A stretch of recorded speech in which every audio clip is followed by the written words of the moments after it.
her, and she's very smart. She tells me if she were sitting here, she said, and I would say, this is a trick question. Now, why is it a trick question? Let me tell you. An equivalent of that question is, till when do you see India's oil demand growing and when will it peak? Yesterday, I saw a study, and I have it somewhere. 5 different studies give 5 different points till which it will grow. Most of them are convinced that at least till 2040 it will grow. Oil, that is, oil demand will go on. One, in fact, says it will go up to 2046, 2050 also. Now, these are all, international, the well-established guide. What will be your energy mix in 2050? That's after your Atmanirbhar. All of them, all the studies said at least 20% will be traditional oil.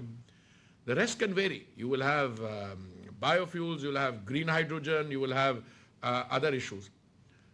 My sense is, when you're doing economic policy planning in the energy sector, you need what I used to in Defense Ministry call a perspective plan, which is 15 years. You must be clear of what you want now. Clear just now, you need to increase your E&P for the simple reason, God forbid, if there is a, I don't know whether this term my friend coined, black swan or something like that. No, supposing something happens and suddenly everybody says no fossil fuel. I don't see it happening. I don't see it happening because if it's a balance between the environmentalist lobbyists, etc. Look, I'm on the environment side, but I justify our action saying that biofuel blending has become 20%, green hydrogen is going, so we are doing a bit. But you need your own E&P. And that E&P, I'm confident now with that 1 million square kilometers released, with the OALP 10th round coming, where our legislation now hopefully will be passed by the Lok Sabha shortly.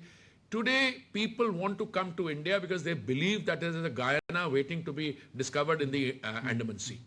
Okay, that's how Guyana was. Yes, I mean, yes. I'm saying a Guyana, no disrespect. You yes. drill 16 times, cost hundreds of millions of dollars per drilling, 16 times, nothing, I'm 70.